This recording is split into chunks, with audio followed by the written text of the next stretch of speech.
you look at me when I'm talking to you. How dare you disrespect me in public? The crack of Terrell's palm against Chantel's face silenced the entire cafe. Not the polite kind of quiet, the suffocating kind, where even the espresso machine seemed to hold its breath. Chantel's head snapped sideways, her white headband jarring loose, dark coils spilling across her shoulders. The taste of copper bloomed on her tongue. Across the room, behind a newspaper he'd been pretending to read for the past 20 minutes, a man in an immaculate charcoal suit lowered the pages with the careful precision of someone who'd just made an irreversible decision.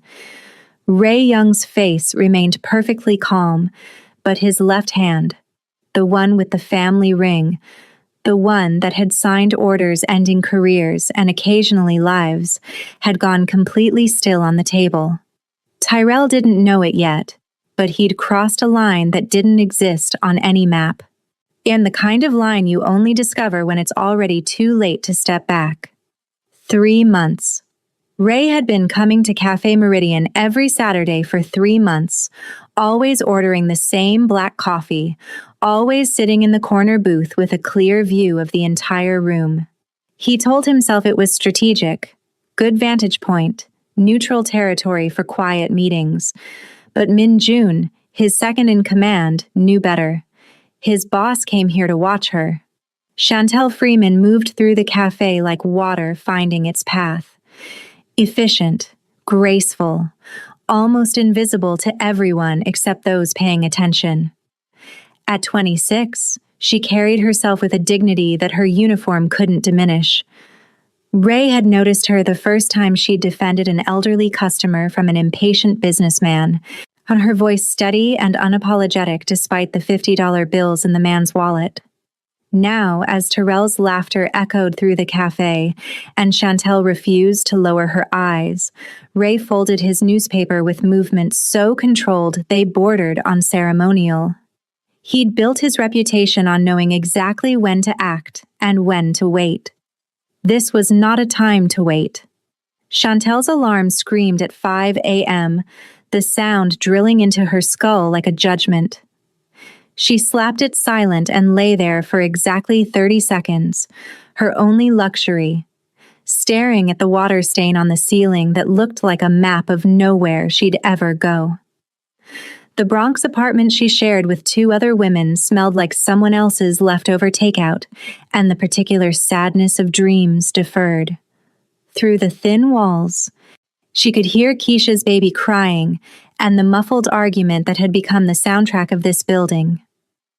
Chantel swung her legs out of bed, her body protesting with aches she'd learned to ignore at 23 and had become intimate with by 26. 3 jobs, 3 different versions of herself, 3 ways to survive. The shower was cold. The landlord had promised to fix the water heater 2 months ago, which meant he'd never fix it. So Chantel moved fast, her mind already cataloging the day ahead. By 5:47, she was dressed in the first uniform: black pants, white shirt, sensible shoes that cost more than she wanted to admit, because cheap shoes meant ruined feet, and ruined feet meant she couldn't work. The subway at 6:15 was packed with other early risers, all of them wearing the same expression of exhausted determination. Chantel pulled out her phone, not to scroll social media like the college kids around her, but to review the course catalog she'd downloaded from NYU, Business Administration. The degree she'd started 4 years ago before her mother got sick, and the medical bills started arriving like a plague. She'd made it through sophomore year before the math became impossible: tuition or treatment. There was never really a choice. Her first job was in a penthouse on the Upper East Side, cleaning for the Vandermeer family. Mrs. Vandermeer was the kind of woman who wore yoga pants that cost more than Chantel made in a week, and complained about the exhaustion of choosing between the Hamptons and Aspen for the holidays. Chantel moved through their 17 rooms like a ghost, scrubbing toilets and dusting bookshelves filled with books no one read, making beds that would be unmade in hours. The invisibility was the worst part, not the work. Chantel had never been afraid of work, but the way they looked through her, around her, never quite at her, like she was part of the furniture, something functional and forgettable. "Oh, you're still here?" Mrs. Vandermeer said when she emerged from the master bedroom at 11 a.m., surprised to find Chantel cleaning the hallway bathroom, as if Chantel might have evaporated once her usefulness was done. "Just finishing up, ma'am." Chantel kept her voice neutral, professional, empty of the 1,000 responses she'd never say aloud. By noon, she was on the subway again, heading to her second job at Crystal Clean Dry Cleaners in Midtown. Mr. Park owned it. I'm a Korean immigrant who'd been in New York for 30 years and still had an accent thick enough to make customers impatient. But he paid on time, never shorted hours, and didn't ask questions when Chantel needed to shift her schedule. "Chantel, he called when she walked in, using the Korean suffix of casual affection. "Big order today. Wedding party. 20 suits, 15 dresses." She spent the next 4 hours steaming, pressing, checking for stains that needed special treatment. Her phone buzzed at 2:37, a text from her younger sister Naomi. "Got an A on my econ midterm. Professor said I have real talent for analysis. Love you, sis." Chantel stared at the message, feeling something crack and seal simultaneously in her chest. Naomi was a junior at Spelman, thriving in the college experience Chantel had sacrificed to make possible. And their mother's illness had taken most of the college fund, but Chantel sent money every month. Money that should have been rebuilding her own education fund, but instead kept Naomi in textbooks and meal plans. Pride and grief were twin rivers, and Chantel had learned to swim in both. "So proud of you. You're going to change the world. Call me Sunday?" She sent the text, then returned to pressing a tuxedo jacket that probably cost more than a semester's tuition. At 4:45, she clocked out and made her way to Lower Manhattan to Cafe Meridian. This was her favorite shift, not because it paid more, it didn't, but because here, people saw her. The regulars knew her name. Mrs. Glenn always asked about her week. The college students studying for exams left generous tips and sincere thank yous. And there was something else about this place. Something that felt less like survival and more like living. Chantel changed in the small employee bathroom, trading her dry cleaning clothes for the cafe's simple black dress and white apron. She tied her hair back, checked her reflection. Exhaustion had carved subtle lines around her eyes that makeup couldn't quite hide, and stepped into the warm chaos of the early evening rush. "Chantel." Rosa, the manager, greeted her with genuine warmth. "Thank God. Kellyanne called in sick and we've got a party of 12 coming at 6. Think you can handle the back section?" "Always do." The rhythm of the work was familiar, almost meditative. Take orders, deliver food, refill drinks, clear tables, smile even when your feet screamed and your back ached. But here, the smile wasn't just armor. Here, people smiled back. Yet the corner booth by the window had been occupied since before Chantel arrived. The man sitting there was Korean, late 30s, dressed in a suit that whispered money rather than shouted it. He came every Saturday, always alone, always ordered black coffee and nothing else, always left a $20 bill on a $6 check. Chantel had learned not to make assumptions about people. The wealthiest sometimes tipped worst, while construction workers might leave half their paycheck. But something about this man intrigued her. He read his newspaper with intense focus, but she'd caught him watching the cafe with the kind of attention that suggested he was looking for something specific, or someone. She'd wondered, in the quiet moments between orders, if he was lonely, if that's why he came here, to this cafe, waiting to sit among the noise and warmth of other people's lives. Table 7 needs water, Rosa called, pulling Chantel back to the present. The evening rush built like a wave.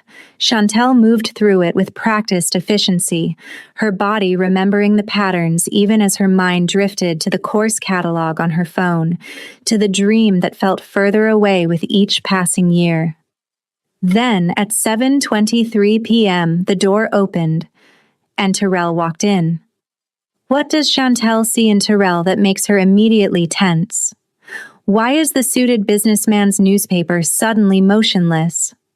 Ray Young had built an empire on patterns. He understood that power wasn't about loud displays or theatrical gestures. It was about knowing which threads to pull and when. For 15 years, he'd operated in the shadows of New York's underworld, managing legitimate businesses that funded less legitimate operations, all while maintaining the facade of a successful but unremarkable import-export entrepreneur. His Saturday ritual at Café Meridian had started as coincidence. A meeting location that fell through, an empty afternoon, a quiet place to read the financial section without interruption. Then he'd noticed her. It was a small moment, really. An elderly Korean woman had dropped her purse, contents scattering across the floor. Most of the staff were slammed with the lunch rush, moving too fast to stop. But Chantel had knelt immediately, gathering reading glasses and medication bottles with careful hands, speaking to the woman in broken but earnest Korean that made the elderly customer's face light up with surprised delight. Ray had watched Chantel help the woman to her seat, bring her tea without being asked, check on her twice more before she left. The woman had tried to tip, but Chantel had refused with a smile that suggested she understood the difference between generosity and necessity. That smile had stayed with Ray for days. He'd started coming back, telling himself it was about the coffee, the atmosphere, the strategic location. But Minjun had caught him watching Chantel navigate a difficult customer with diplomatic grace, and had raised an eyebrow that said everything his second-in-command was too smart to voice aloud. "Her name is Chantel Freeman," Minjun had reported after Ray made the mistake of asking about cafe staffing. 26, works 3 jobs, dropped out of NYU 2 years ago, family medical situation, sends money to a younger sister in college, clean record, no debt beyond student loans. Lives in the Bronx with 2 roommates. Ray had memorized every detail while pretending the information was purely procedural. The truth he wouldn't admit, even to himself, was that Chantel reminded him of Ji-yeon. His younger sister had possessed that same resilient dignity, that ability to smile genuinely despite exhaustion, that refusal to let hardship poison her kindness. Ji-yeon had been studying to become a social worker when a rival gang's drive-by shooting had taken her life at 23, caught in crossfire meant for someone else entirely. Ray had built his organization's reputation on the ashes of his grief. The gangs responsible had learned that some debts could only be paid in blood. But revenge hadn't filled the hole Ji-yeon left. Nothing had. Out until 3 months ago, when he'd walked into this cafe and seen someone else fighting to stay soft in a world that rewarded hardness. He'd instructed Minjun to ensure Chantel's walk home from her evening shift was monitored. Just protection, he told himself. Standard protocol for civilians who'd caught his attention. But he'd also had her student loan servicer contacted through intermediary channels, exploring options for anonymous payment that she'd never trace back to him. Minjun had been too loyal to question these decisions aloud, but Ray saw the concern in his second's eyes. Getting emotionally involved was dangerous in their world. Caring made you vulnerable. Vulnerability got people killed. Today, though, Ray had made a different decision. He would speak to her after her shift. Nothing elaborate. Just an introduction, maybe an invitation for coffee somewhere neutral. He'd rehearsed the approach like a tactical operation, considering angles and contingencies. He'd been so focused on his planned conversation that he almost missed the moment when everything changed. The door opened with its familiar chime. 3 men entered, moving with the swagger of people who'd never faced real consequences. Ray cataloged them automatically. Mid-20s, gang affiliations based on tattoos visible beneath rolled sleeves, the slight bulge at the leader's waistband suggesting a poorly concealed weapon. The leader, Terrell, based on the name one of his companions called out, was already drunk despite the early evening hour. His eyes scanned the cafe with predatory assessment, lingering too long on the young waitress behind the counter. Ray's hand tightened on his newspaper, but he remained still. This wasn't his business. He was here for Chantel, and getting involved in random cafe drama would only complicate things.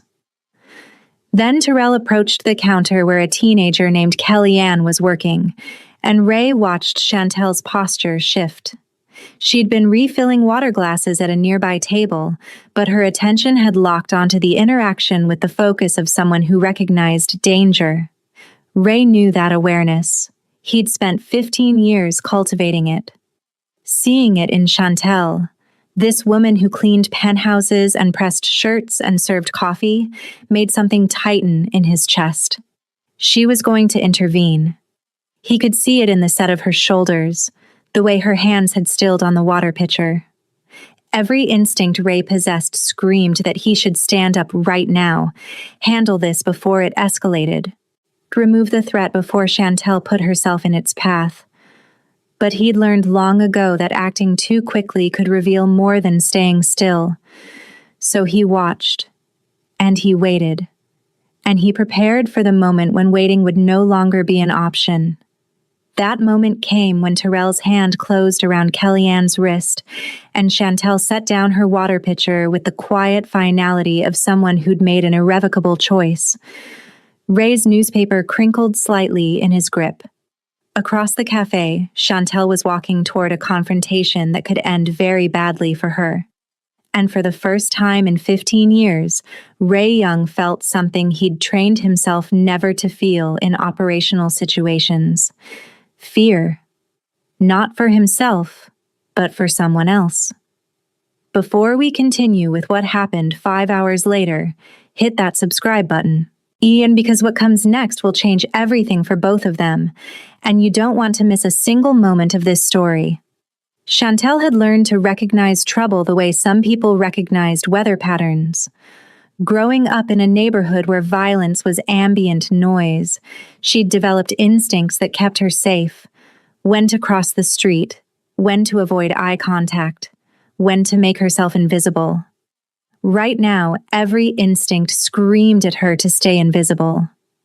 Terrell had Kellyanne backed against the counter, his hand still gripping her wrist despite her attempts to pull away.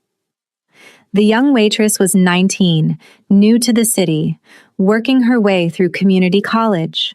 She'd confided in Chantel last week about how scary New York felt sometimes, how different from the small town in Pennsylvania where she'd grown up. "Please let go," Kellyanne was saying, her voice thin with fear. "I'm just trying to work." Terrell laughed, a sound that carried too far in the suddenly quiet cafe. "Just trying to work," he mimicked in a cruel falsetto. "Baby, you could work for me. Make way more than serving coffee to these nobodies." His companions laughed on cue, flanking him like backup singers in a performance no one wanted to watch. The cafe's other customers had gone silent. That particular kind of silence where everyone pretends very hard not to see what's happening right in front of them. Chantel felt the weight of that silence like a physical thing. She understood it. Getting involved was dangerous, could cost you more than you were willing to pay. But she also understood what it felt like to need help and watch people look away. She set down the water pitcher and walked toward the counter. "Leave her alone," Her voice came out steadier than she felt. She's just doing her job. Terrell turned, his eyes scanning Chantel with the kind of assessment that made her skin crawl. He released Kellyanne's wrist but didn't step back, instead redirecting his attention to this new challenge. "And who the fuck are you?" He looked her up and down, taking in her uniform, her practical shoes, the headband holding back her hair. "Oh, I see. Another nobody playing hero." Chantel kept her voice level. "I'm asking you politely to leave. You're making customers uncomfortable." "Customers?" Terrell glanced around theatrically. "I don't see anybody complaining. Do you see anybody complaining?" He directed this to his companions, who shook their heads and grinned. From the corner of her eye, Chantel could see other patrons studying their plates, their phones, anywhere but the confrontation unfolding in their midst. Only one person seemed to be paying attention. The Korean businessman in the corner booth had lowered his newspaper and was watching with an intensity that felt almost physical. "Sir, I'm going to have to ask you to leave." Chantel tried again. Her heart was hammering, but she'd learned years ago that showing fear was like showing blood to sharks. Terrell stepped closer, invading her space deliberately. She could smell alcohol and cologne, expensive sneakers that probably cost more than her monthly rent. "You're gonna ask me? You?" He laughed, and there was genuine amusement mixed with something uglier. "You're just some maid, some nobody in an apron. What makes you think you can tell me what to do?" The word maid landed like a slap.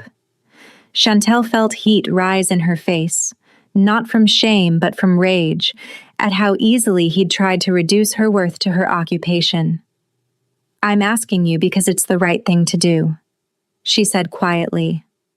"And because that girl you were just harassing is scared, and you know it." Something shifted in Terrell's expression. The amusement curdled into something meaner. "Oh, so you're one of those. Always gotta be the hero.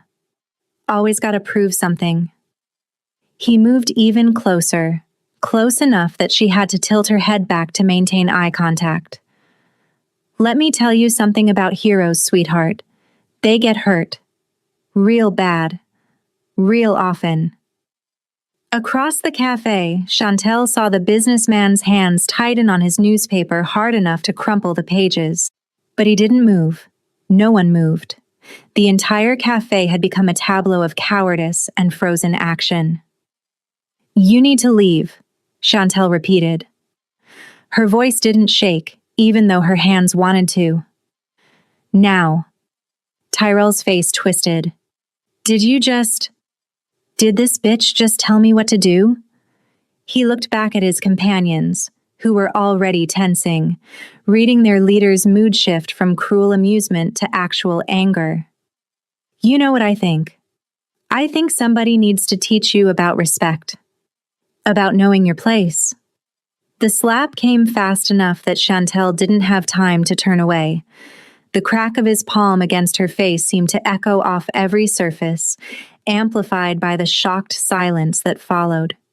Her head snapped sideways, pain blooming sharp and hot across her cheek. Her headband came loose, hair spilling across her shoulders. She tasted blood where her teeth had caught the inside of her lip. For a moment, the world reduced to that copper taste and the ringing in her ears. Then fury rose, hot and clarifying. Chantel straightened slowly, forcing herself not to touch her face, not to give him the satisfaction of seeing her react to the pain. She looked directly at Terrell, refusing to lower her gaze, refusing to cower. "That's all you've got?" Her voice came out rough but steady. "A grown man hitting a woman half his size in front of witnesses? Real impressive." Terrell's face darkened with rage, his hand rising again. And then the businessman stood up.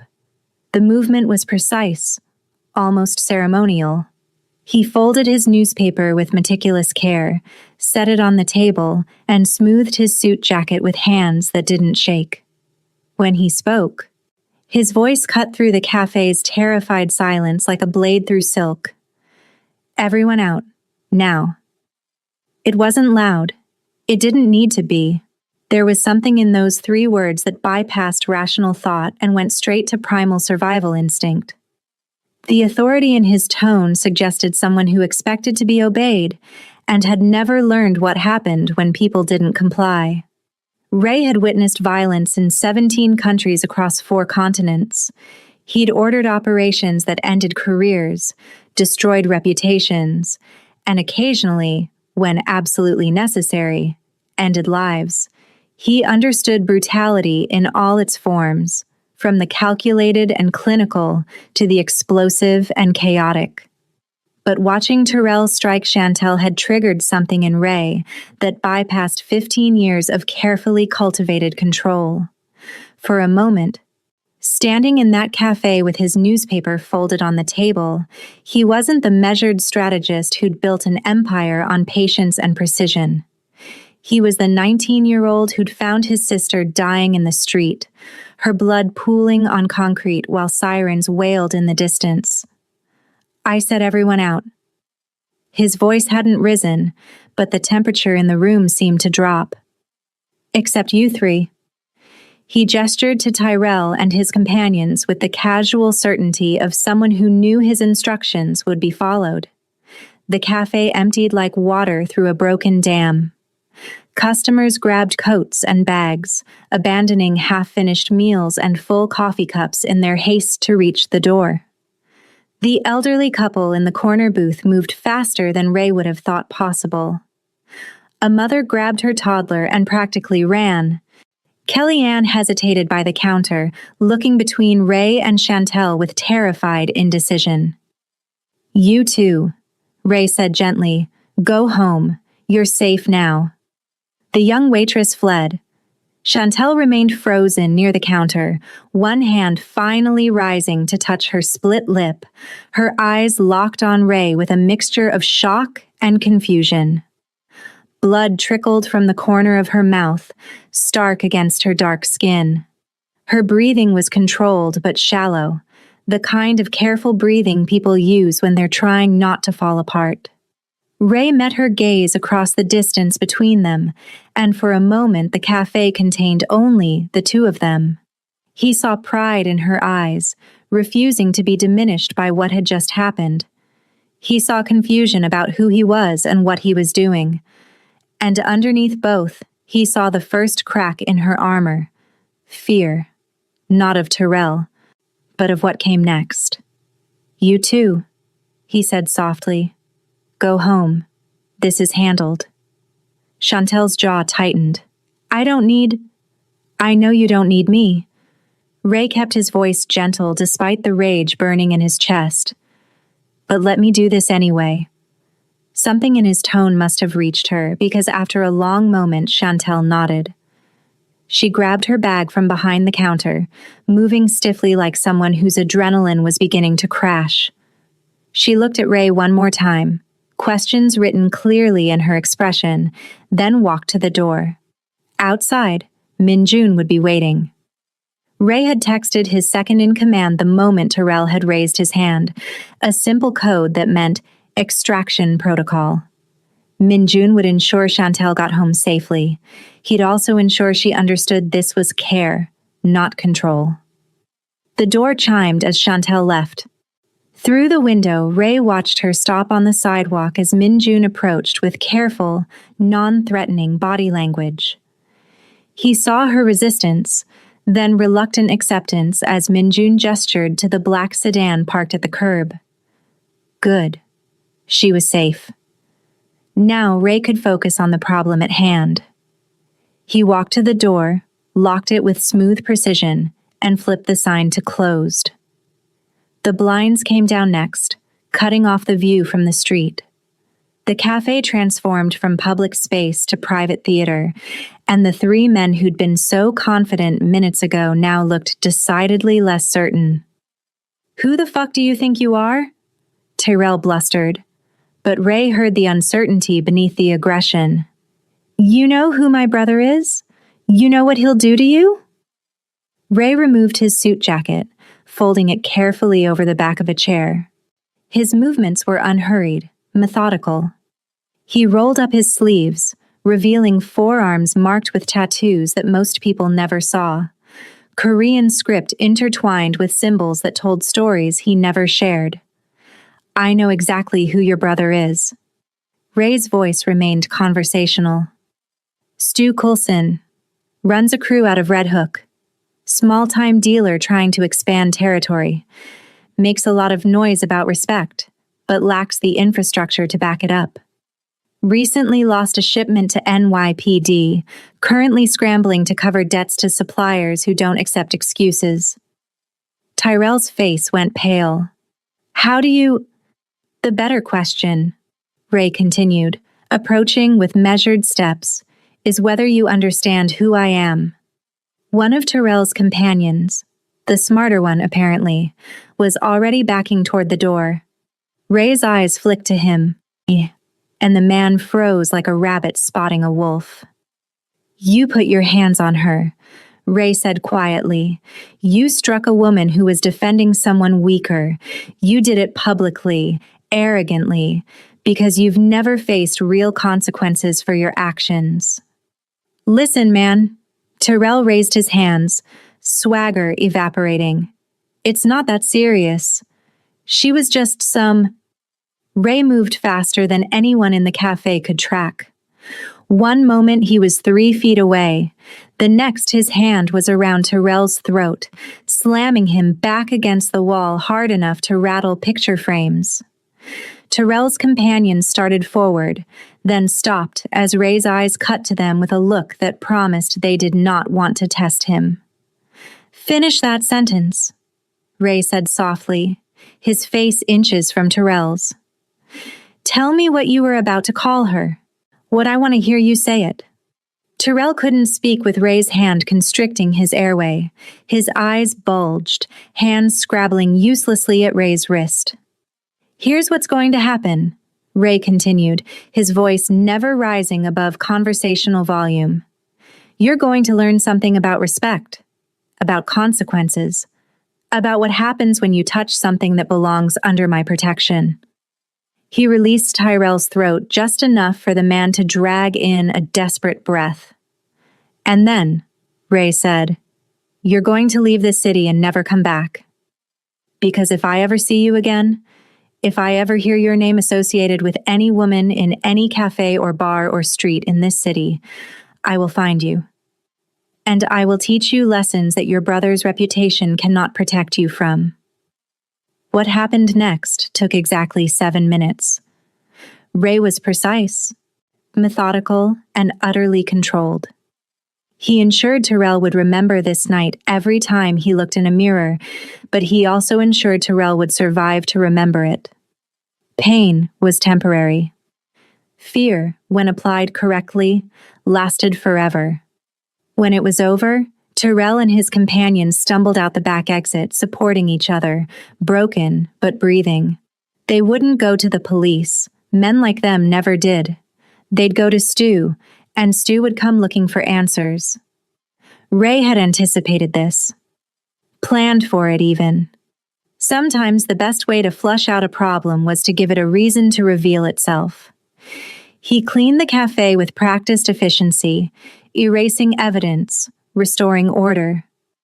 By the time he unlocked the front door 20 minutes later, everything looked exactly as it had before Tyrell arrived, except for the slightly repositioned furniture and the faint smell of cleaning solution.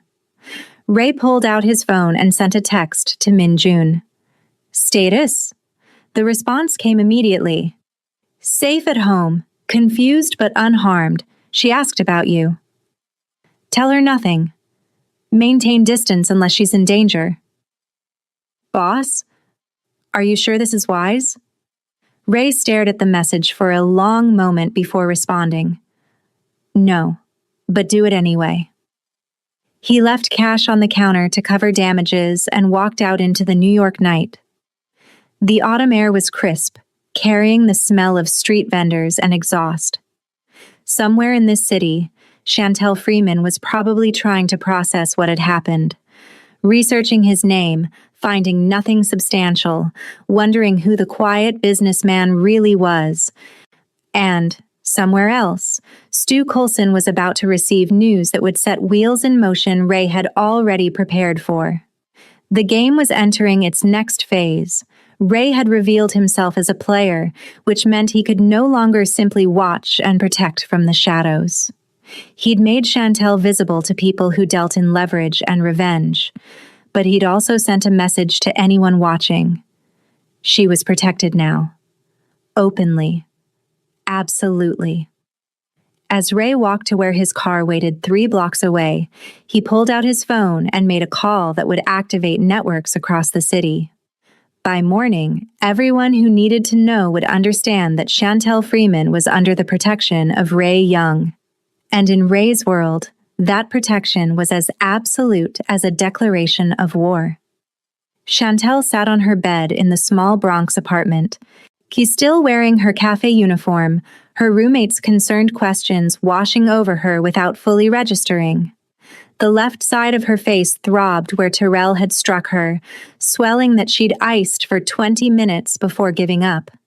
The physical pain was manageable. The rest of it, the humiliation, the fear, the confusion, was harder to process. "Girl, you need to report this," Keisha was saying from the doorway, her baby balanced on one hip. "That's assault, clear as day." Chantel touched her split lip gingerly. "Report it to who? Police?" She laughed without humor. "You know how that goes for people like us. I tell them some rich guy hit me. They ask what I did to provoke him. Then report it to your manager. Get him banned from the cafe." Rosa already texted. She's closing tomorrow to deal with whatever happened after I left. Chantel's phone screen showed 3 messages from her manager, each more frantically apologetic than the last. "She thinks I'm traumatized, wants me to take the week off." What Rosa didn't know, what Chantel was still trying to understand herself, was that the most traumatic part of the evening hadn't been the slap. It had been the man in the charcoal suit who'd cleared the cafe with 3 words, whose calm voice had carried more authority than any shouting could achieve. The man whose second-in-command had driven her home in a car that cost more than she'd make in 5 years. "Tell me about the driver again," Keisha prompted, reading Chantel's expression. "The Asian guy who brought you home?" "Min Jun," Chantel said, remembering the careful way he'd introduced himself. "He said his employer wanted to ensure I got home safely. Wouldn't say anything else. Just polite, professional. Like he did this sort of thing all the time." "And the employer? The suit guy?" Chantel pulled out her phone and opened the search she'd been conducting for the past hour. "Ray Young. That's all I know. That's what Min Jun called him. But there's barely anything online. A few business registrations, import-export, commercial real estate. Vague enough to be anything or nothing. Maybe he's just a good Samaritan," Keisha offered, though her tone suggested she didn't believe it. "Good Samaritans don't have drivers. They don't clear rooms with that kind of voice." Chantel closed the search, frustrated.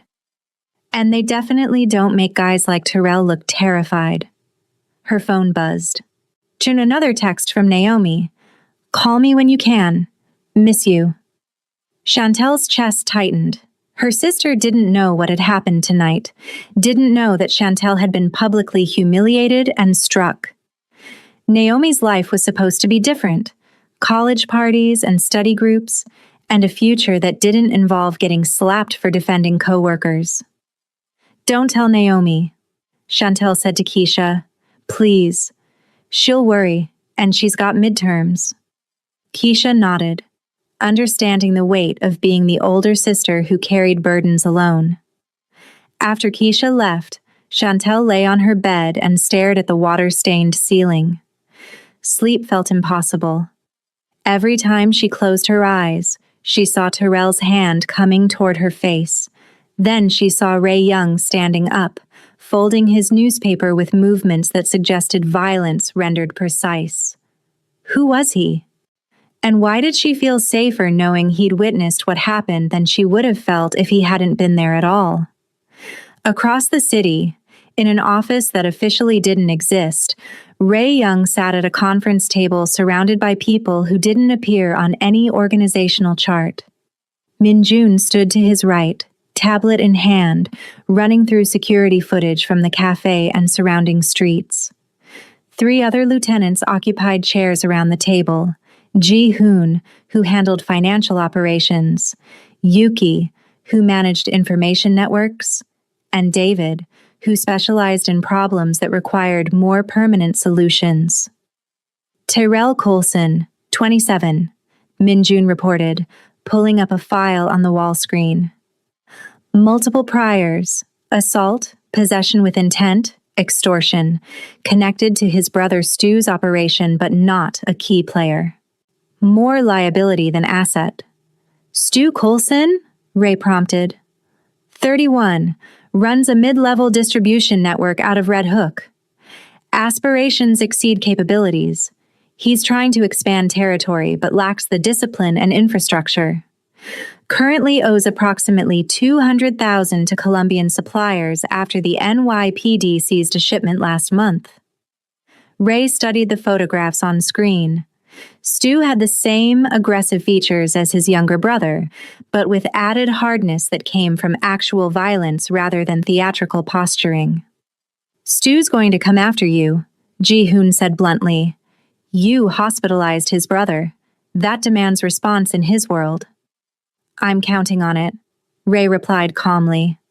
The room went silent. Min Jun's eyes narrowed. He recognized that tone.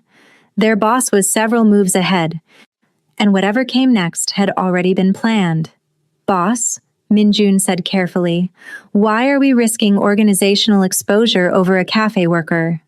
It was the question Ray had been expecting, the question he didn't have a good answer for, or at least not one that would satisfy his lieutenant's strategic concerns. Because respect isn't negotiable, Ray said evenly. In any context. That man publicly assaulted someone under my protection in a space I frequent. Failing to respond would signal weakness. But she wasn't under your protection, Yuki pointed out. Not officially. Not until you made her so by intervening. Ray's jaw tightened. She is now. Min Jun and Ji-hoon exchanged glances. David, who'd worked with Ray the longest, leaned back in his chair with the faint smile of someone who'd just confirmed a suspicion. What do we know about Chantel Freeman? Ray asked, changing the subject. Min Jun pulled up a new file, more detailed than the preliminary research he'd conducted weeks ago. 26, born and raised in Brooklyn, honor student through high school, full scholarship to NYU, business administration, maintained a 3.8 GPA until she withdrew midway through sophomore year. Why did she withdraw? Ray asked, though he already knew. Mother was diagnosed with stage 4 ovarian cancer. Chantel came home to help with care. Medical bills consumed the family's savings. Mother passed 18 months ago. Chantel never returned to school. Ray absorbed this in silence. It matched what he'd learned through other channels, but hearing it stated so clinically made the tragedy feel sharper. She has a younger sister, Naomi Freeman, being currently junior at Spelman College in Atlanta. Min Jun continued. Chantel sends her approximately $800 monthly, nearly 40% of her total income from 3 jobs. What jobs? Ji-hoon asked. Morning shift cleaning for a housekeeping service, afternoon shift at Crystal Clean Dry Cleaners, evening shift at Cafe Meridian. Total approximately 60 hours weekly. Yuki whistled low. That's unsustainable. Yet she sustained it for 2 years, David observed. That's not survival. That's dedication. Ray thought about Chantel arranging water pitchers, checking on elderly customers, defending a teenage waitress despite knowing it could cost her. Dedication didn't begin to cover it. She's researching me, Minjun added. Search history shows multiple attempts to find information about Ray Young, New York, and related terms. She found our legitimate business fronts, but nothing substantial. Good. Ray stood, walking to the window that overlooked Manhattan's glittering expanse. Keep it that way. No contact unless she's in immediate danger. Boss, Minjun said quietly, Stu Coulson is already making calls. Our sources say he's gathering information about the Korean businessman who put his brother in the hospital. He's going to connect you to the cafe, and when he does, he'll look for leverage, Ray finished. He'll identify the woman I protected. He'll see her as a weakness. Exactly, which is why maintaining distance won't matter. Ray turned to face his team. Stu will move against her whether I stay away or not. I made her visible. That means I'm responsible for what happens next. The room fell silent again as the implications settled. You're using her as bait, David said slowly. You want Stu to come after her. I'm preparing for the inevitable, Ray corrected. Stu is already compromised. Debt to the Colombians, NYPD pressure, territory disputes with the Russians. He's desperate, which makes him reckless. He'll see Chantel as an easy target, a way to hurt me without direct confrontation. And when he moves? Ji-hoon asked. Ray's expression went cold. We'll be ready. Full surveillance on Chantel's apartment, place of work, common routes. I want eyes on her every moment. The second Stu makes contact, I want to know. Minjun made notes on his tablet, then paused. What about Chantel? Does she get a say in being protected? It was a fair question. Ray had built his organization on codes that his competitors had abandoned. Consent mattered, even in protection. Especially in protection. She doesn't know she needs protecting yet, Ray said quietly. But she will. Soon. In Red Hook, Stu Coulson's phone rang at 11:34 p.m. The hospital had finally released Terrell, who could barely speak through his broken jaw, but had managed to communicate the essential details. Korean businessman, Cafe Meridian, humiliation that demanded blood. Stu listened to his brother's garbled account with growing rage. Not because he cared about Tyrell.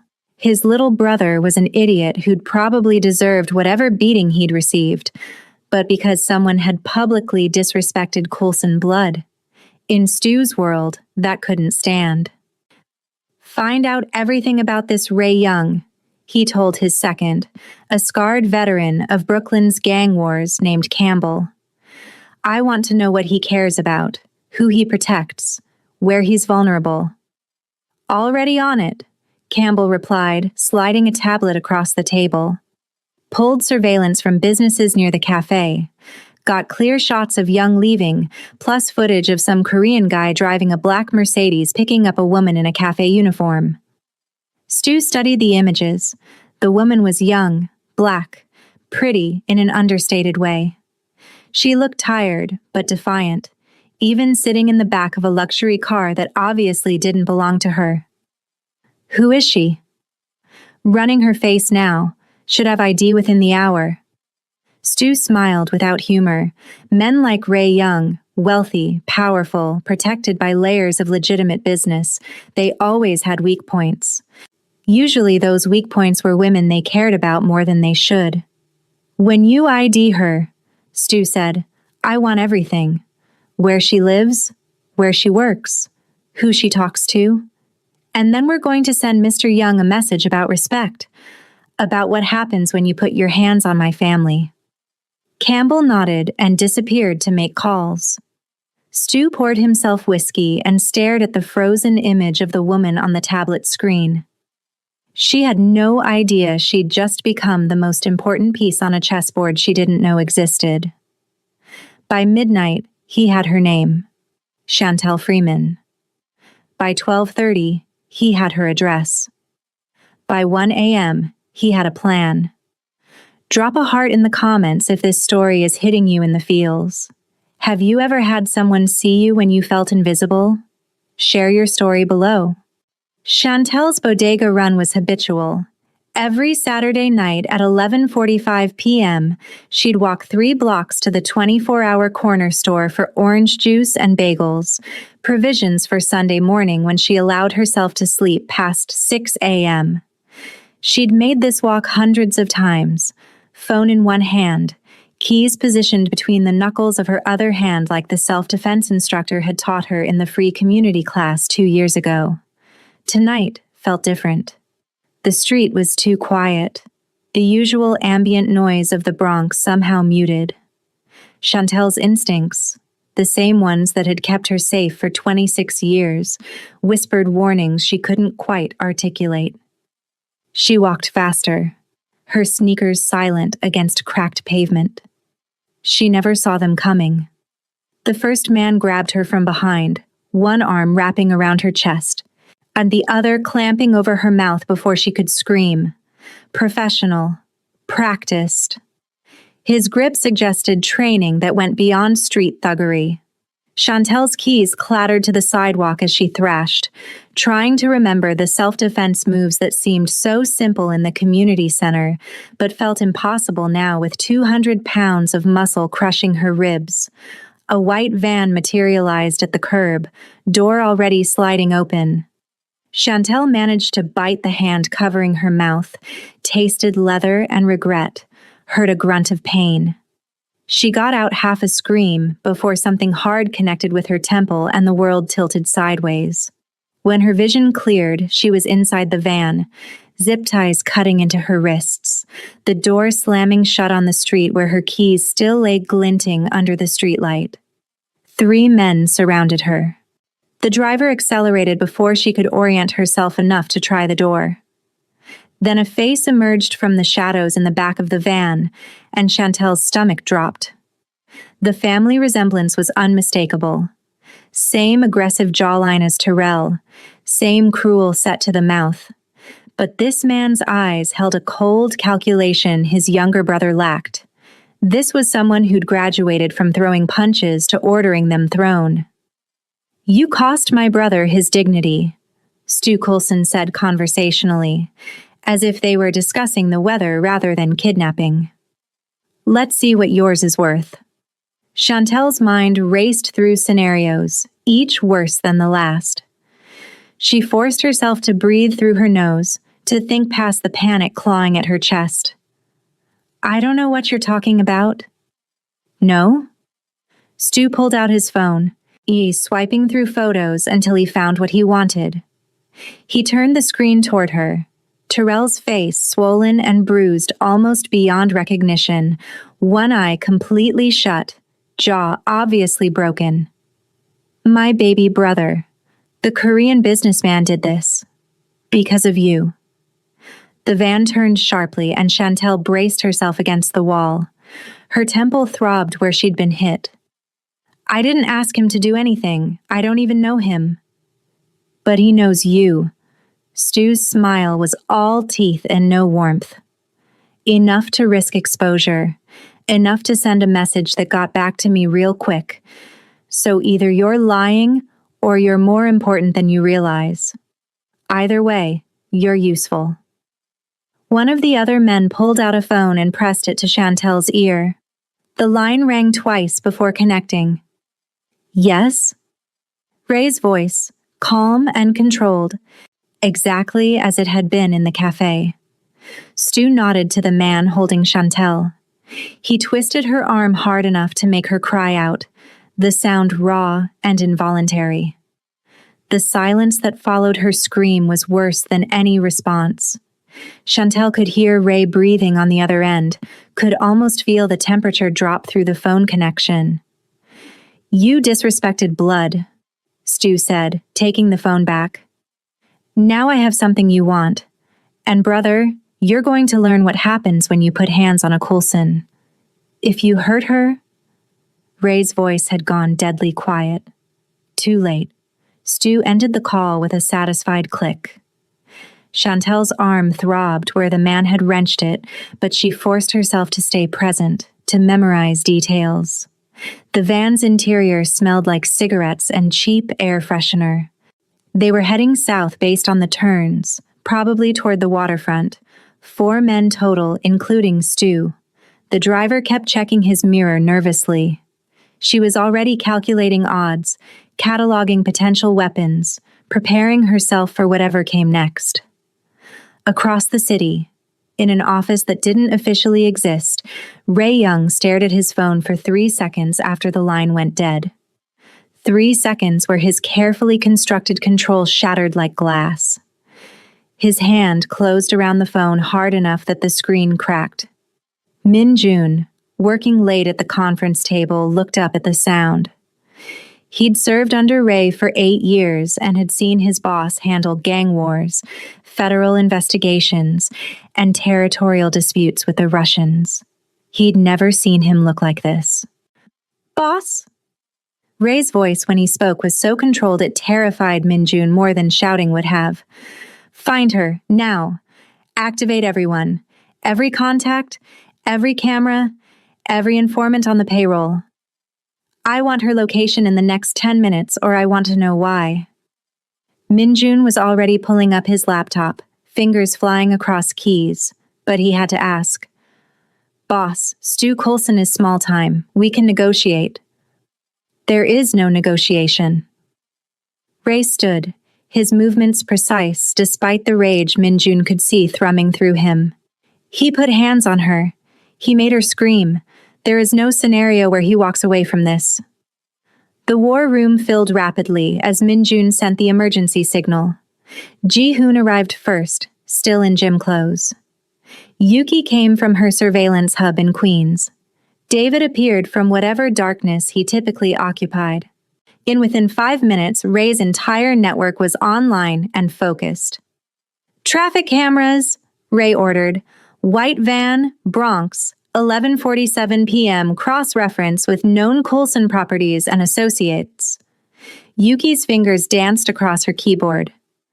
"Got a van matching description heading south on Webster Avenue. Ran 2 red lights. No plates visible." "Stay on it. Where's it going?" "Waterfront. Red Hook direction." Ray's jaw tightened. Stu's territory.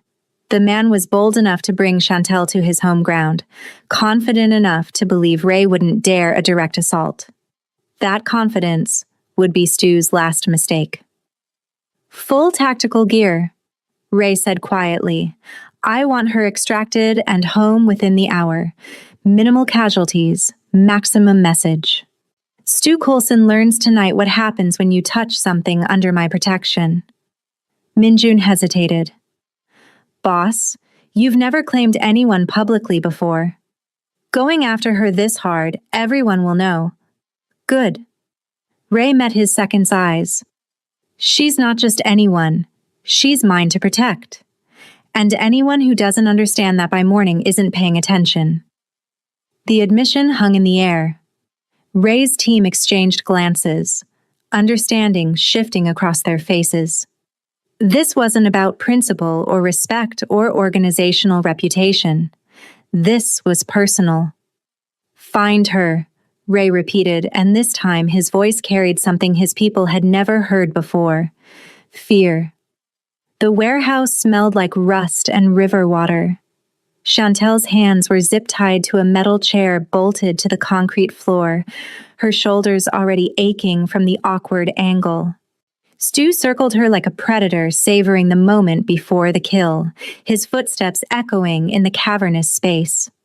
4 other men lounged against crates in the shadows, watching with the casual interest of people who'd seen this show before. Chantel forced herself to catalog everything: the door to her left, the windows high on the walls, the loose pipe near one of the support columns that might serve as a weapon if she could reach it. "Here's what's going to happen," Stu said, stopping in front of her. "Your boyfriend is going to come for you, and when he does, I'm going to teach him the same lesson he taught my brother. Respect." with interest. Chantel kept her voice steady despite her racing heart. He's not my boyfriend. I told you, I barely know him. Then why'd he react like that when I made you scream? Stu crouched down, getting in her face. Men like Ray Young don't break cover for strangers, so either you're lying or you're too stupid to see what's right in front of you.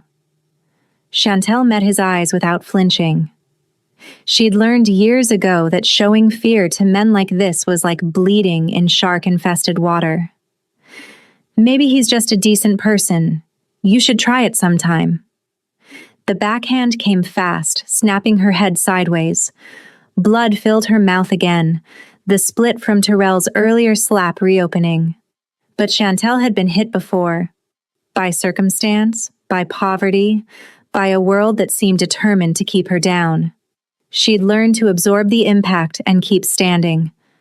She turned back slowly, spat blood onto Stu's expensive sneakers, and smiled. That all you got? Stu's face darkened, but before he could respond, his phone buzzed. He checked it, frowned, and stepped away to take the call. Chantel used the moment to test her restraints. The zip ties were tight but standard issue. If she could dislocate her thumb, she'd done it once before, accidentally, knew exactly how much it would hurt. She might be able to slip free. She started working on it, using tiny movements while keeping her eyes on Stu's back, when she heard something that made her heart skip. Sirens. Distant, but getting closer. Stu heard them too. He ended his call abruptly and gestured to two of his men. Check the perimeter. If cops are sniffing around, we move her. The two men left through a side door. The sirens grew louder, then faded in a different direction. False alarm, or intentional misdirection. Either way, Chantel's window was narrowing. Across the city, Ray stood in his command center surrounded by screens showing traffic camera feeds, building schematics, and real-time GPS coordinates. The van had been tracked to a warehouse complex in Red Hook. Yuki had pulled building records. The property was registered to a shell company traced back to Stu's operation. Satellite shows heat signatures, Ji-hoon reported. 7 people inside. One smaller heat signature separate from the others, probably restrained. 7. Stu plus 6 men. Ray's team numbered 8, including himself, but he had surprise and superior training on his side, and motivation that Stu's hired muscle couldn't match. I'm going in, Ray said, already moving toward the weapons locker. Boss, Min-jun started. She's there because of me. Ray's voice left no room for argument. I bring her home. Min-jun exchanged glances with the others, then nodded. Surgical strike. We ghost in, extract the target, ghost out. David takes point on entry. Yuki maintains surveillance overwatch. Ji-hoon coordinates extraction vehicles. And the Coulsons? David asked quietly. Ray checked his weapon with practiced efficiency. Stu made this personal. I'm returning the favor. The drive to Red Hook took 12 minutes that felt like hours. Ray sat in the back of the tactical van, earpiece active, listening to Yuki's updates on heat signatures and movement patterns. Chantel was still alive, still in the same position. But for how long? If she's hurt, Ray thought, then stopped himself. She was already hurt. He'd heard her scream, had spent the last 43 minutes imagining what Stu might be doing to her. And the images threatened to shatter his focus.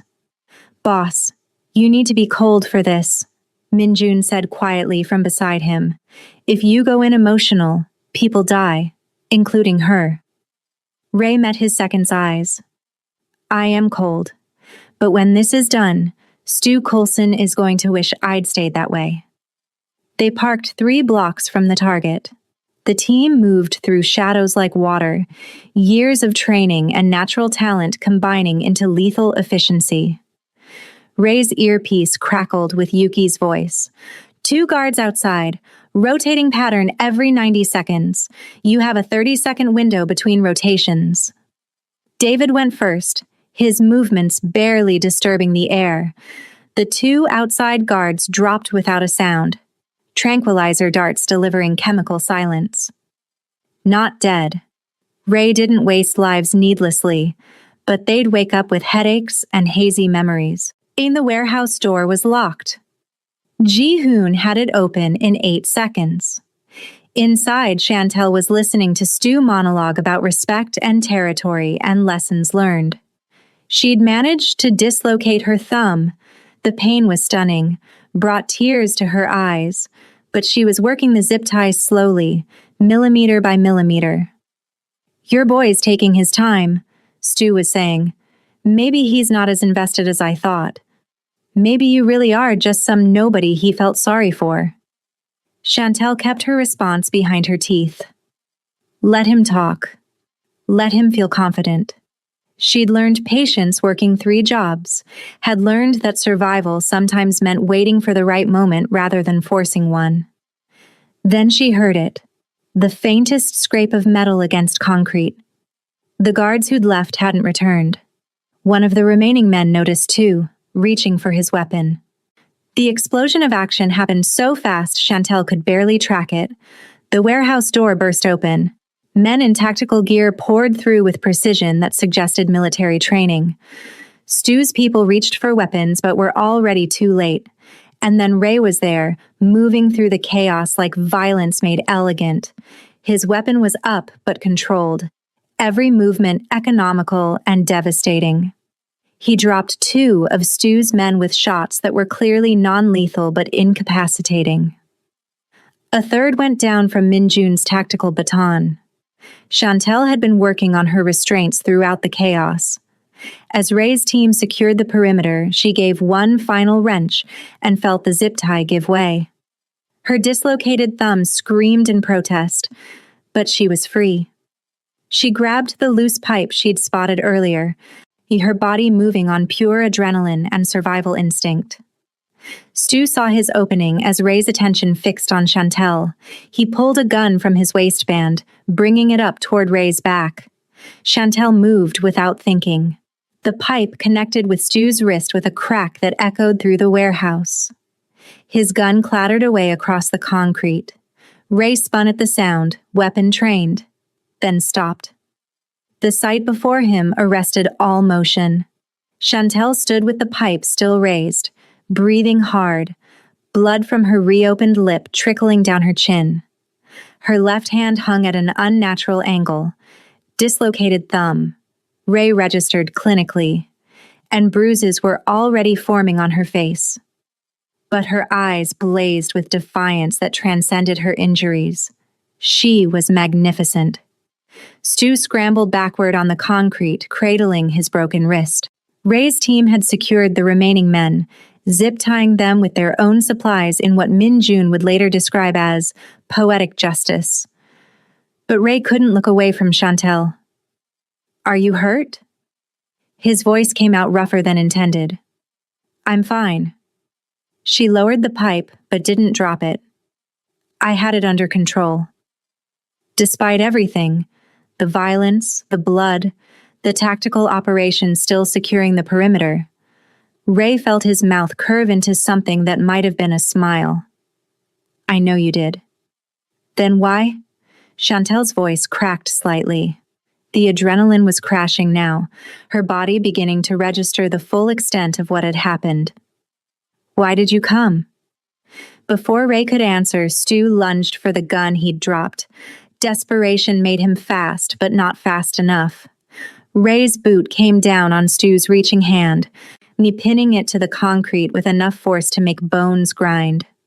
"You put your hands on her," Ray said quietly, crouching down so Stu could see his face clearly. "You made her scream. You tied her to a chair in your warehouse and thought you could use her to get to me." Stu's face was pale, pain and fear warring for dominance. "Listen, man, we can work this out." "We can't." Ray's voice carried the finality of a closing door. "Because you made this about her. and she doesn't forgive as easily as I do. He looked up at Chantel, who still held the pipe, her eyes locked on Stu with the kind of cold fury that came from a lifetime of being underestimated. Your call, Ray said simply. Chantel stared at Stu Coulson, this man who'd ripped her off the street, tied her up, hit her, used her as bait. She thought about all the times she'd been invisible, all the times people had looked through her or dismissed her or treated her like furniture. She thought about Terrell's hand cracking across her face in the cafe, about Mrs. Vandermeer asking if she was still here. She thought about who she was and who she refused to become. Call the police, she said, lowering the pipe. Let him explain kidnapping charges to a judge. Ray's expression shifted into something that might have been approval or respect or both. Anonymous tip. He's got enough priors that this will stick. Boss, Minjun said from the doorway, we need to move. NYPD response time to Red Hook is 10 minutes. We've been here for 6. Ray stood smoothly, his hand automatically reaching toward Chantel, then hesitating. Can you walk? I've been walking on my own for 26 years. But her voice lacked heat, and when she took a step, her knees buckled slightly. Ray caught her before she fell, his arm around her waist, careful of her injuries. I know, but you don't have to. Not tonight. Something in Chantel broke then. Not her strength, but the wall she'd built to contain everything she wouldn't let herself feel. The terror of being grabbed off her street. The pain of Stu's backhand. The impossible reality of Ray materializing like something out of a movie to pull her out of darkness. My thumb, she said faintly. I had to dislocate it to get free. Ray's jaw tightened. He looked at Minjun. Medical kit. Now. I can pop it back, Chantel said. I've done it before. When? Working at the dry cleaners. Got it caught in the pressing machine. She tried to demonstrate, but her hands were shaking too badly. Ray caught her hand gently, studying the angle. This is going to hurt. Story of my life. He smiled at that, soft and sad. Then, with movements both swift and precise, he manipulated her thumb back into place. Chantel bit back a scream, turning it into a hiss between clenched teeth. Tears she'd refused to shed for Stu spilled over now from pure physical pain. I'm sorry, Ray said quietly, already wrapping her thumb with medical tape from Minjun's kit. I'm sorry you were taken. Sorry you were hurt. Sorry you had to fight your way out before I could reach you. Not your fault. Chantel's voice was thick. You didn't tell Stu to grab me. No, but he grabbed you to get to me. Ray finished taping her thumb, his touch lingering a moment longer than necessary. Which makes it my fault anyway. Sirens wailed in the distance, growing closer. David was already herding Stu and his men into a corner, arranging them in a tableau that would tell the right story when police arrived. Ji-hoon was wiping down surfaces, erasing their presence with practiced efficiency. Time to go, Minjun called. Ray guided Chantel toward the exit, his arm still supporting her weight. She leaned into him more than she wanted to admit, exhaustion and shock finally catching up. They emerged into the cool night air where 2 black sedans waited with engines running. Hospital first, Ray said, helping her into the back seat. No hospitals. Chantel's voice gained strength. No police reports, no documentation. I can't afford medical bills. And I definitely can't afford to explain this to my sister. Ray slid in beside her, his expression unreadable in the dim light. I have a private physician. He'll come to my estate. Ask no questions. Bill me directly. I can't. Please. The single word carried weight that silenced her protest. Let me do this. You can argue with me about everything else after, but let me do this. Chantel studied his face in the passing streetlights as the car pulled away from the warehouse. Ray Young, this man she'd served coffee to for 3 months without really seeing. This man who'd cleared a cafe with 3 words, who'd mobilized an army to find her, who looked at her like she mattered beyond any metric she'd learned to measure her worth by. "Who are you?" she asked quietly. Ray's hand found hers in the space between them, his grip warm and solid. Someone who should have introduced himself properly 3 months ago. Someone who's been a coward about the things that matter. Someone who's done terrible things but is trying very hard to do this one thing right. That's not an answer. I know. He met her eyes. But it's the truth. And when you're ready, when you've healed and rested and decided whether you can stand to look at me after tonight, I'll tell you everything else. Chantel wanted to argue, to demand answers now, to maintain the independence that had kept her alive and functional through years of hardship. But her body had other plans. The adrenaline crash was complete. Exhaustion pulling at her consciousness like an undertow. "Don't leave," she heard herself say, hating how small her voice sounded. "I won't." Ray's thumb traced circles on the back of her hand. "I promise. Sleep now. You're safe." And despite everything that had happened, despite all the reasons she shouldn't trust this man whose world had just swallowed her whole, Chantel believed him. She let her eyes close, let herself drift, held safe in the back seat of a car driving through the night toward answers she wasn't sure she was ready to face. Chantel woke in a bed that wasn't hers. Egyptian cotton sheets, a ceiling without water stains, silence broken only by birdsong rather than her neighbors' arguments. She sat up too quickly and her body reminded her of every injury. Bruised ribs, swollen face, bandaged thumb, the general ache of being thrown in a van and tied to a chair. Sunlight streamed through floor-to-ceiling windows overlooking Manhattan. Not the Bronx. Not her cramped apartment with its broken heater and thin walls. Memory crashed back in fragments. The warehouse. Ray's rescue. The car ride. A doctor with gentle hands who'd examined her injuries, declared nothing permanently damaged, given her something for the pain. She drifted in and out as Ray carried her upstairs, his voice low and reassuring against her hair. The door opened. Ray entered carrying a tray with tea, toast, and what looked like homemade soup. He'd changed from tactical gear into simple jeans and a t-shirt that made him look younger, more approachable, less like the man who'd orchestrated a military precision rescue. "You're awake." He set the tray on the bedside table.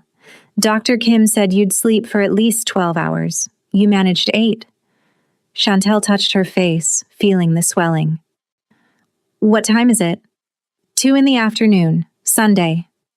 Ray sat in the chair near the bed, maintaining respectful distance. "Your phone has been buzzing.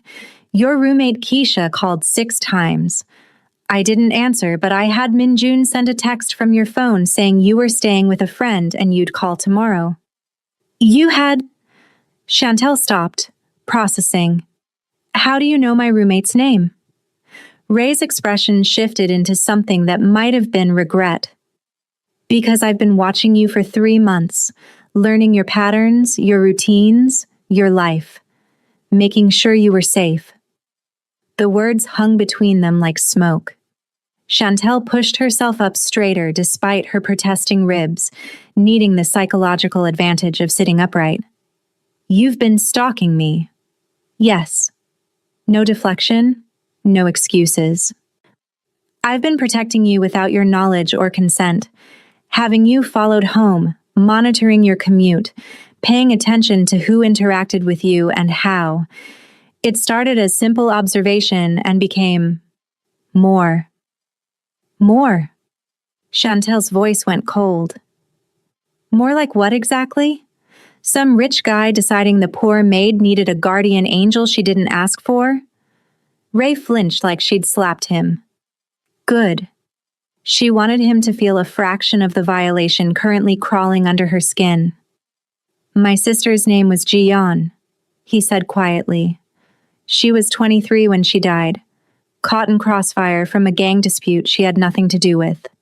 She was studying to be a social worker, wanted to help people, believed the world could be better if enough people tried to make it so.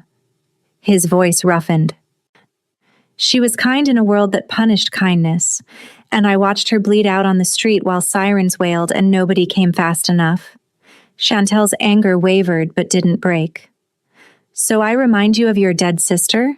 That's supposed to make this better? No. You remind me of who she might have become if she'd lived. Ray met her eyes. Strong despite everything trying to break you. Kind despite every reason to be hard. Fighting for other people even when you're barely surviving yourself. I saw you defend that elderly woman 3 months ago, saw you refuse her tip because you understood what it cost her to offer it, and I saw Ji-yeon in your smile. That's not a reason to invade my privacy. You're right, it's not. Ray stood, pacing to the window. I'm not offering excuses, Chantel. But I'm trying to explain how someone who spent 15 years being careful and calculated made the stupidest decision of his life. I started watching you to honor my sister's memory. I kept watching because you became more than a memory. You became the only real thing in a life built on lies and violence and control. Chantel absorbed this, her mind racing. What are you? Really? Min-jun calls you boss. You emptied that cafe like you owned it. You run tactical operations and have private physicians who make house calls. The tattoos on your arms aren't decorative. Ray turned to face her. I run an organization that operates outside legal boundaries. Import-export is real, but it funds other enterprises. Gambling, information brokering, occasionally violence when other methods fail. When I've hurt people who deserved it and people who probably didn't. I've made choices that keep me awake at night. I'm not a good man, Chantel, but I'm trying to be a better one.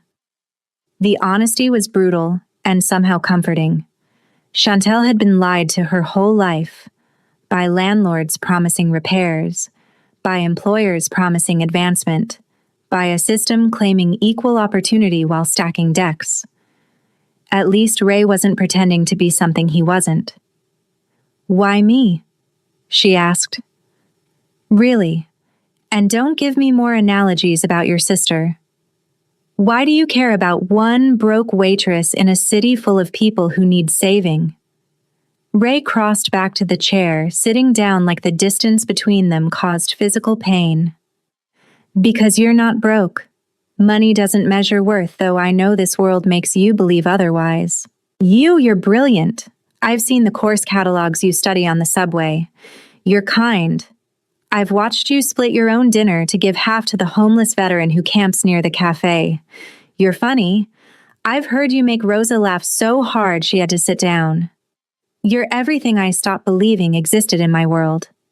And the first time I saw you smile, really smile, at that elderly woman you helped, I thought, that's what Ji-yeon's smile looked like. But every time after that I thought, that's what Chantel's smile looks like. And I wanted to protect it. Protect you. Even if it meant watching from the shadows forever. Tears threatened, but Chantel blinked them back. I can't be someone's project. Can't be the charity case you feel good about helping. I've worked too hard, sacrificed too much, trying to be seen as anything less than equal. Then see me as I am. Ray leaned forward, elbows on his knees. Not as a savior or a guardian angel or a rich man throwing money at problems. See me as someone who's terrified of what he's feeling. Someone who's built his entire life on control and predictability. And then you walked into his cafe and dismantled everything with your grace and your strength and your refusal to bow. I'm not offering pity, Chantel. I'm offering partnership. I'm offering to help you get what you want. That degree, that education, that future. Not because you need me, but because you deserve support. And maybe, if you can stand to look at my world without flinching, maybe you could let me stand beside you in yours. Chantel's throat tightened. I can't pay you back. Not for years. Maybe not ever. I don't want payment. Ray's voice was firm. But if it matters to you, we'll call it a loan. Write up a contract. Set whatever terms make you feel equal in this. Charge me interest if it helps your pride. I don't care about money, Chantel. I care about you finishing what you started. I care about you not working yourself to death across 3 jobs. I care about you having time to study and sleep and exist as something more than survival mode. Why should I trust you? You shouldn't. Ray's smile was sad. I've proven I'll watch you without permission, manipulate situations to protect you, use my organization's resources to keep you safe. I've proven I'm possessive and probably unbalanced when it comes to your welfare, but I've also proven I'll come for you when you're in danger. And I'll mobilize everything I have to bring you home. I'll respect your choices even when they terrify me. And I'll tell you the truth, even when lies would be easier. The silence stretched between them, heavy with possibility and danger and something that felt dangerously close to hope. One condition, Chantel said finally, full transparency. No more watching from shadows. No more making decisions about my safety without asking me first. We're partners or we're nothing. Relief flooded Ray's face. Partners. And we start small. Coffee. Actual conversation, not you pretending to read your newspaper while studying me. You tell me about your world, I tell you about mine, and we figure out if there's any way they fit together. Coffee, Ray agreed. Though I should warn you, I've already memorized how you take yours.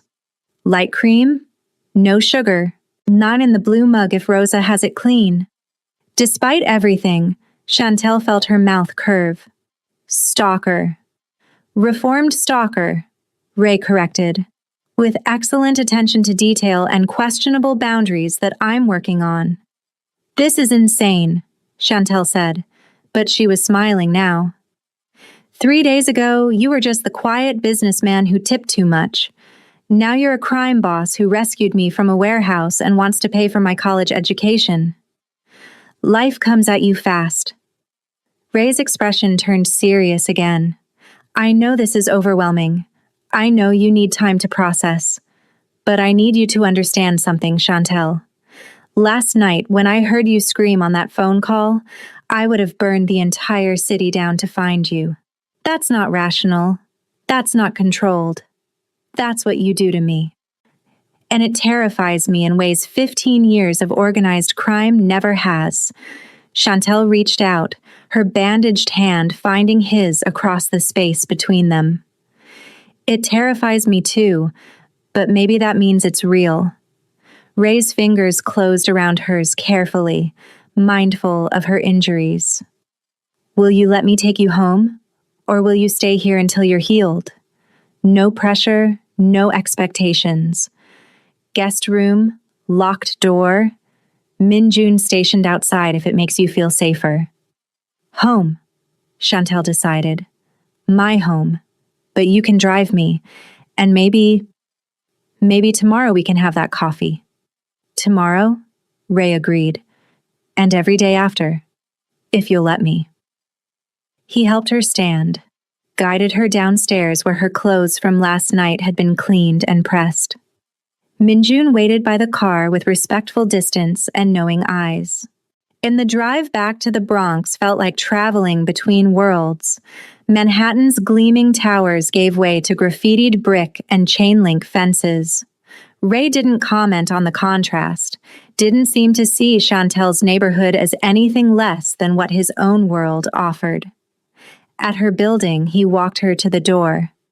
Keisha's face appeared in the window, eyes going wide at the sight of Ray's expensive car parked on their broken street.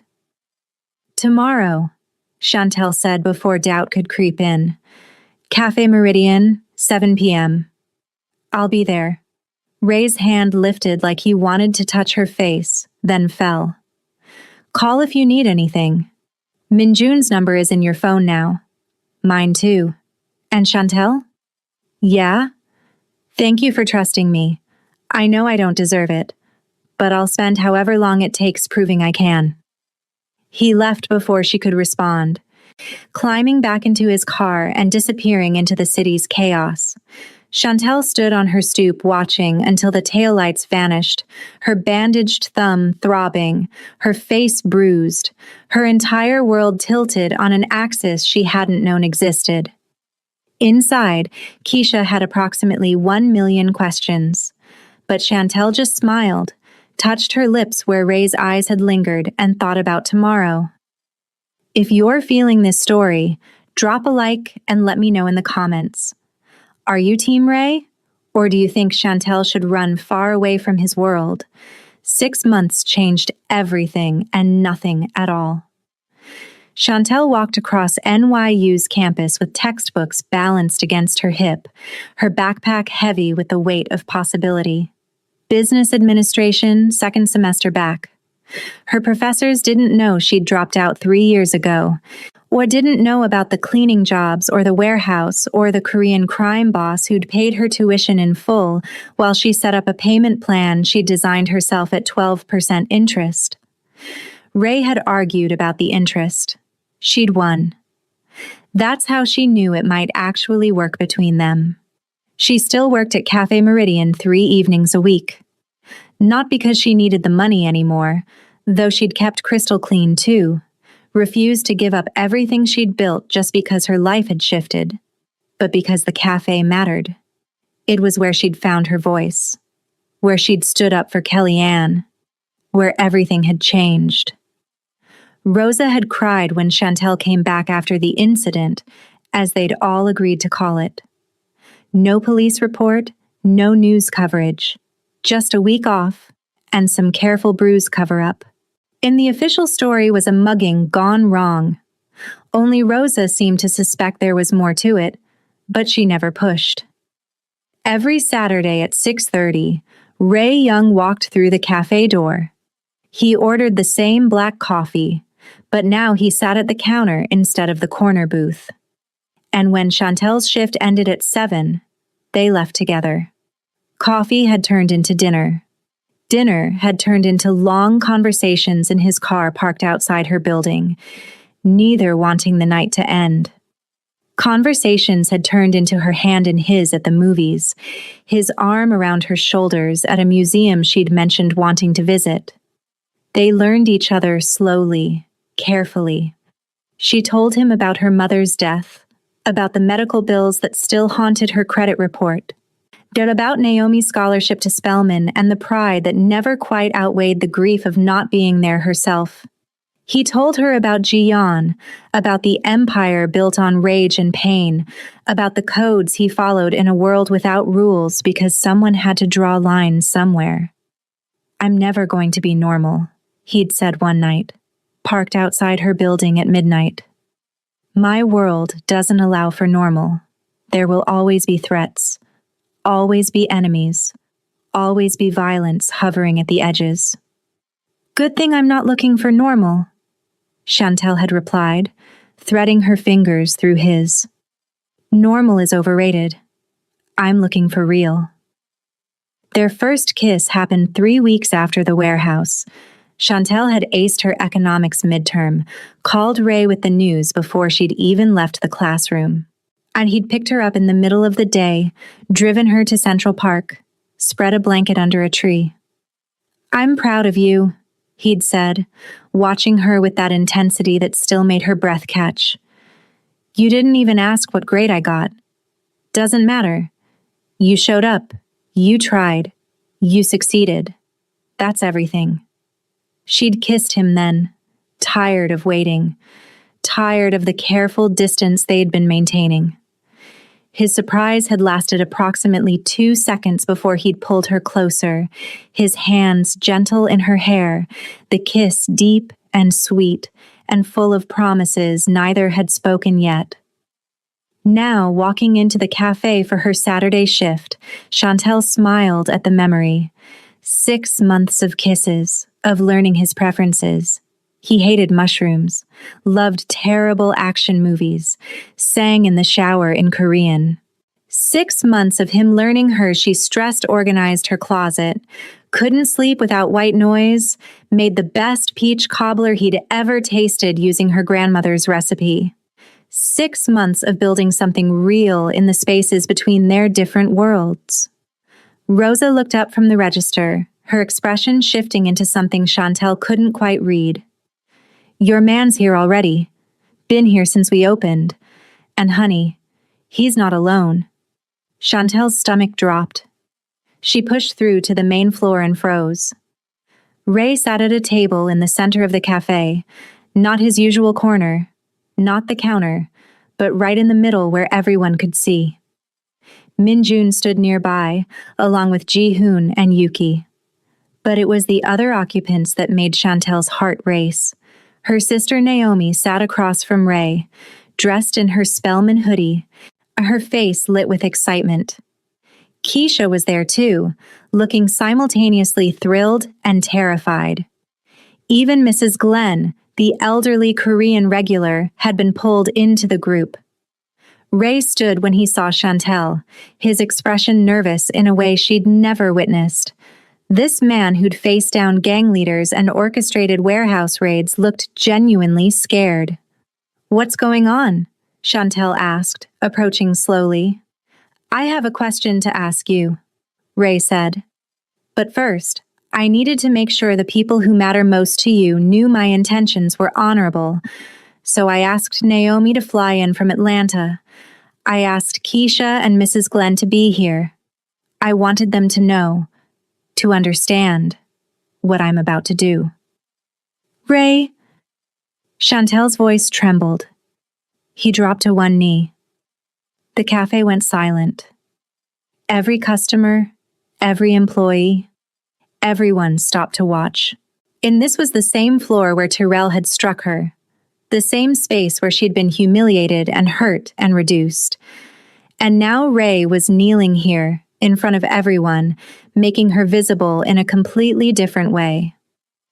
Chantel Freeman, Ray said, pulling out a ring that caught the light like captured stars. For 3 months I watched you from the shadows, too afraid to speak. For 6 months I've gotten to know you in the light, and every day I fall deeper. You're brilliant and kind and strong in ways I'll never fully comprehend. You challenge me to be better. You remind me why honor matters, why codes exist, why some things are worth fighting for even when the odds are impossible. Tears tracked down Chantel's face. Naomi was crying too, Keisha filming on her phone with shaking hands. I can't promise you safety, Ray continued. My world doesn't work that way. I can't promise you simplicity, because our lives will never be simple. But I can promise you partnership. I can promise you respect. I can promise you that every day for the rest of my life, I will work to deserve the trust you've given me. I can promise that you'll finish your degree, build your career, become everything you're meant to be, and I'll stand beside you celebrating every victory. I can promise that your sister will never want for anything, that your dreams won't be deferred again, that you'll never be invisible to me or anyone in my world. He held up the ring, his hand steady despite the emotion in his voice. Marry me. Build a life with me. Let me spend every day proving that love isn't about grand gestures. It's about showing up, paying attention, and choosing each other even when it's hard, especially when it's hard. Chantel looked around the cafe, At Naomi's tear-streaked face, at Keisha's proud grin, at Mrs. Glenn nodding encouragement, at Rosa behind the counter with her hand over her heart, at the customers who'd stopped their conversations to witness this moment, at the place where she'd been struck and humiliated and then rescued. This was her life, messy and complicated and beautiful and real. She looked back at Ray, this man who'd entered her world like chaos and possibility combined, who'd seen her when she was invisible to everyone else, who'd respected her enough to let her set the terms even when it terrified him. Yes, she said, her voice carrying across the silent cafe. Yes to partnership. Yes to building something real. Yes to you, exactly as you are. Shadows and all. Ray stood, sliding the ring onto her finger with hands that trembled slightly. Then he kissed her, deep and certain, while the cafe erupted in applause and cheers. The wedding happened 3 months later, a blend of traditions that honored both their worlds. Chantel wore white, but the ceremony incorporated Korean pie-bake traditions alongside African American customs. Ray's organization filled half the church, looking uncomfortable in formal wear. Chantel's community filled the other half, looking equally uncomfortable surrounded by obvious wealth and power.